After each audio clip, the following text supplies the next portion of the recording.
Grand Blue n'est pas le genre d'animé que vous pouvez comprendre sans l'avoir vu. Y'a qu'à lire le résumé Crunchyroll pour capter que c'est pas en regardant ça que tu vas t'instruire et en apprendre plus sur la plongée. C'est normal, la plongée ça représente même pas la moitié du truc. Mais alors, c'est quoi le reste ?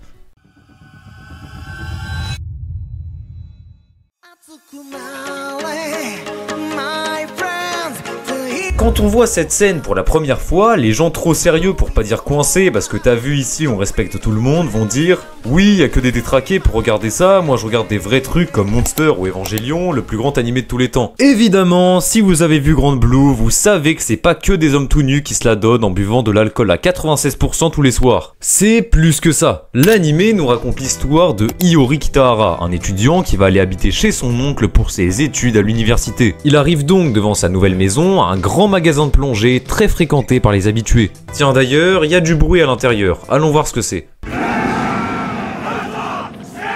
Un attroupement d'hommes ressemblant à des rugbyman qui sont en train de faire un jeu à boire à poil. Iori, outré par ce qu'il vient de voir, s'enfuit. C'est totalement à l'opposé de ce qu'il pensait d'un club universitaire. En cavalant, il se fait poursuivre par deux gars, Kotobuki et Tokita, deux membres du club de plongée qui supplient Iori de rejoindre leur groupe. Mais au final, après avoir été forcé, Iori finit par accepter, juste après avoir bu beaucoup d'alcool. Mais tranquille, pour ceux qui avaient envie de l'imiter, il y a toujours le disclaimer de chaque début d'épisode qui nous dit que les persos sont majeurs et que l'alcool c'est mal. Et à partir de ce moment-là, il va vivre dans ce magasin en partageant ce quotidien décalé avec des gens chacun très atypiques. Mais en gros, voilà, c'est ça Grand Blue. Des mecs cons, y'a qu'à voir ce gars-là, Kohei, qui est un whip fan d'anime et surtout de loli, ou lui qui veut cacher son anti-sèche sur le pli de son coude. Y'a des meufs connes aussi, comme Nanaka qui est matrixée par sa sœur, ou Azusa qui pense qu'au cul et à l'alcool tout le temps. Bref, y'a que du beau monde et ce seront entre autres ces persos-là qui accompagneront Iori pendant toute la durée de l'anime. Mais au-delà de toutes ces situations et de tous ces gens chelous, Grand Blue c'est surtout des amis, des jeunes adultes qui vivent leur meilleure vie. Ils s'amusent, ils profitent de leur quotidien d'étudiants et vivent chaque jour comme si c'était le dernier. Alors clairement, il n'y a aucun de ces persos qui est intelligent ou cultivé, c'est juste des étudiants qui réfléchissent pas trop à ce que les autres peuvent penser d'eux. Mais au final, même s'ils ont l'air cons et stupides à s'amuser et à rigoler tous les jours, est-ce que ce serait pas les gens les plus stupides qui sont les plus heureux? Est-ce que ce serait pas eux qui sont les plus épanouis? Ce groupe-là, c'est typiquement les genres de personnes qui, en repensant à eux 10 ans plus tard, te font te rendre compte que ces moments n'arriveront peut-être plus jamais dans ta vie et que tu aurais dû plus en prendre soin quand tu le pouvais encore. Les soirées, les sorties entre potes, les quiproquos qui te mettent dans une sauce monstrueuse ou même les discussions sérieuses quand c'est nécessaire, tout ça n'est plus qu'un souvenir au final, un ancien arc de notre vie. Parce que oui, c'est aussi ces choses-là qui font que Grand Blue sort du lot en 2018. Les personnages ne sont pas au lycée, ce sont des étudiants. Mais on n'est pas là pour déprimer, et puis en plus, grâce à ça, l'anime ne s'enferme pas dans le cadre de l'école, qui restreint forcément les thématiques que peut explorer l'histoire et donc la limiter. Ça parle d'alcool, de responsabilité, et surtout ça évite de sacraliser les relations amoureuses ou même les contacts physiques que les êtres humains ont entre eux. Vous savez, c'est ce concept qui est vachement présent dans les animés de romance, en mode « Ah c'est gênant, il m'a effleuré la main » ou « Oh non, que va-t-elle penser de moi si je lui offre un cadeau à son anniversaire? Elle va forcément me prendre pour le fou du bus. » Ce genre de truc qui ferait que si on les enlevait, cette merde de Rent a Girlfriend ne compterait pas 400 chapitres mais plutôt 50 si deux humains normalement constitués étaient à leur place. Mais ça, on s'en fout, car justement, dans Grand Blue, les personnages ne tournent pas autour du pot. S'ils ont un truc à dire, ils vont le dire. Et ça crée un rythme beaucoup plus rapide et beaucoup plus intéressant qui fait pas durer l'intrigue pour rien.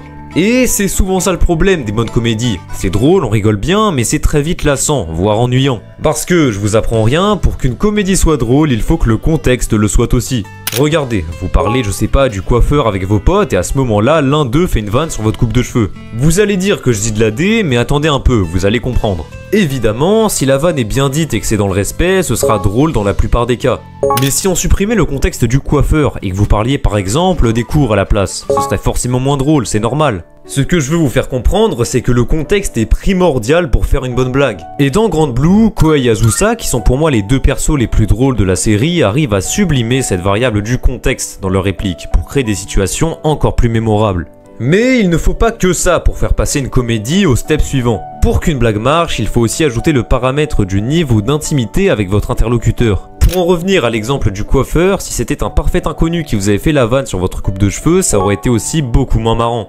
C'est logique, vous ne savez pas qui c'est et vous ne savez pas non plus comment cette personne fonctionne, car votre niveau d'intimité est trop faible avec cet inconnu. Et c'est pour ça que le début est un peu long, on ne connaît pas les personnages, ce sont des inconnus pour nous, donc quand ils font une blague, on ne rigole pas. Mais quand tous ces gens parlent entre eux et montrent, en le faisant exprès ou pas, leur côté comique, c'est là que c'est le plus intéressant à suivre et à regarder. Les interactions qu'ils ont font que l'on s'attache à eux très vite, et donc que les blagues deviennent de plus en plus marrantes. D'ailleurs, les blagues, faut en parler. La principale qualité de Grand Blue, c'est son humour très original et atypique. Les vannes sur l'argent, le sexe, l'alcool, les études ou même sur la nudité sont assumées, c'est un parti pris de l'animé et surtout c'est ce qui fait que c'est unique, car c'est pas commun. Grand Blue a tellement un humour vaste et polyvalent que c'est impossible que vous ne souriez pas quelques fois en regardant les épisodes, à moins que vous ne soyez l'homme le plus aigri de France. Et justement, un peu comme tout le monde, j'ai l'impression, quand j'ai fini la saison 1, j'avais peur que la saison 2 perde l'identité de Grand Blue et devienne une comédie classique avec des blagues moins assumées et plus mainstream. Puis là, j'ai lancé le premier épisode et...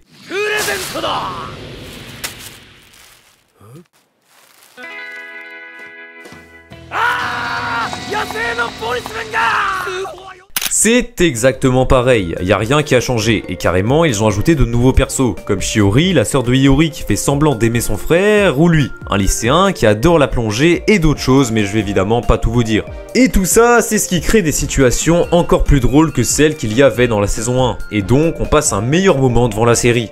Mais il y a un problème. Vous vous souvenez tout à l'heure quand j'ai dit que rien n'avait changé? Bah, c'est pas totalement vrai. Est-ce que vous savez ce qui différencie une simple d'une excellente comédie?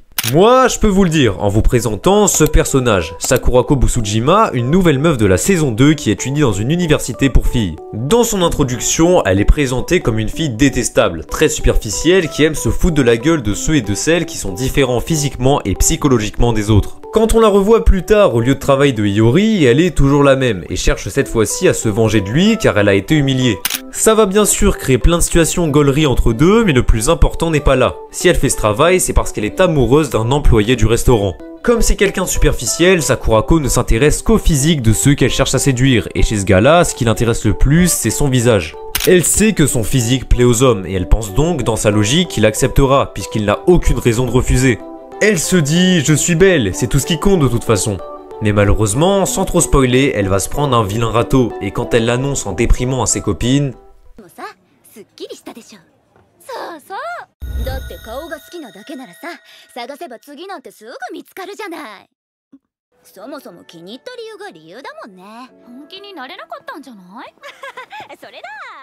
Si elle possède tout ce qu'un homme veut, pourquoi refuse-t-il ses avances? Pourquoi n'est-il pas intéressé par elle? Ces rares moments sérieux sont ce qui fait que l'anime reste dans les mémoires. Ce n'est pas juste une comédie sans fond et sans message à transmettre. C'est une œuvre qui porte des pensées, des questions et qui, au travers de tous ses caractères humains, permettent aux spectateurs de s'identifier et comprendre ce que ressentent les personnages de la série. Et quand je dis que ces moments sont rares, c'est pas une blague. C'est legit même pas 5% de Grand Blue. Le fond de l'anime, ça reste de la comédie. Mon but avec cette vidéo, c'est de vous donner l'envie d'aller regarder cette série. Même si les blagues restent le point fort de l'œuvre, ces moments sérieux rendent l'histoire plus palpitante et ils vous permettront de vous attacher encore plus à un personnage et donc de kiffer encore plus l'expérience. Car oui, cet animé, c'est une expérience, un humour unique, des persos uniques et une DA unique qui permettront aux spectateurs de ne jamais oublier Grand Blue. Et pour confirmer ça, il y a qu'à voir l'engouement qu'a créé l'annonce de la saison 2, qui est quand même sortie 7 ans plus tard. Les gens n'ont pas oublié, et ils n'oublieront sûrement pas cette série avec la qualité et la fidélité de la deuxième saison, qui a permis à l'animé, au fil des années, de s'imposer et même de faire partie du top 5 des nouvelles sorties animées de l'été 2025 les mieux notées, en surpassant Dan Da Dan et Kaiju numéro 8. Donc c'est pas qu'une comédie aimée par 2-3 bouts random, alors franchement, montez dans le train maintenant avant qu'il ne soit trop tard, surtout que la saison 3 a été annoncée. Et honnêtement, je vous donne un petit conseil, pour une vibe supplémentaire, regardez-le en été. Vous l'apprécierez encore plus et vous serez encore plus heureux en regardant la meilleure comédie de la Japanimation. Si vous avez réellement kiffé la vidéo, allez la booster sur votre téléphone. Ça m'aide vachement et ça m'encourage encore plus à faire des vidéos de plus en plus qualitatives. Je vous mets tous mes réseaux en description si vous êtes intéressé par du contenu plus court ou par mon travail. Et surtout, n'oubliez pas, regardez Grand Blue.